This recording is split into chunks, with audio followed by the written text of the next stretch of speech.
As India gears up for the upcoming Lok Sabha elections, there's one change waiting to happen. A new election commissioner will be picked after the current election commissioner Anup Chandra Pandey retires on February 14th.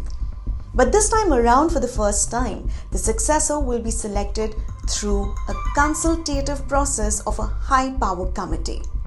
What is this new process and who is on this committee to select the new election commissioner? We tell you all about that in this Explained.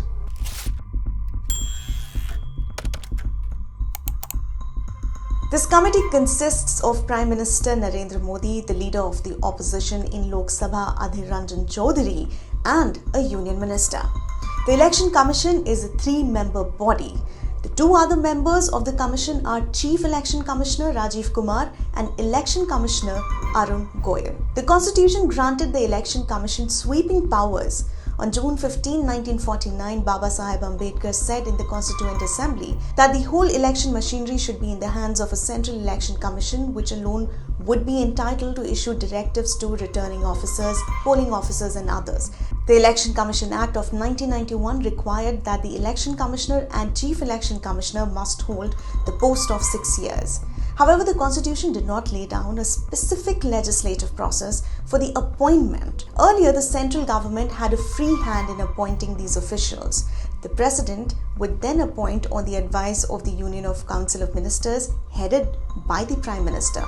The past election commissioners were mostly retired officers of the Indian Administrative Services, IS officers, with very few exceptions. Now, things took a turn after a PIL was filed in 2015 seeking a law governing the appointment of the CEC and ECs.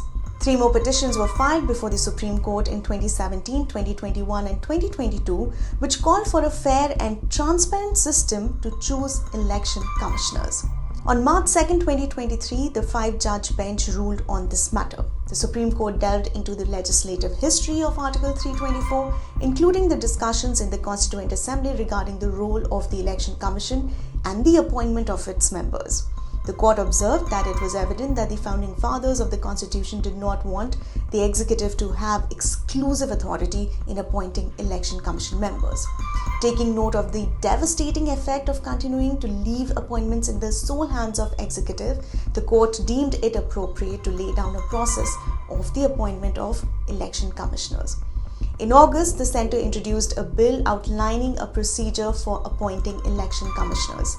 With your permission, I move for leave to introduce a bill to regulate the appointments, conditions of service and term of office of the Chief Election Commissioner and other election commissioners. The bill was passed by the Parliament in December 2023, establishing this committee, the Prime Minister, Leader of the Opposition and a Cabinet Minister who will be nominated by the Prime Minister. This selection will be made from 5 names shortlisted by a screening panel headed by the Law Minister and comprising 2 Union Secretaries.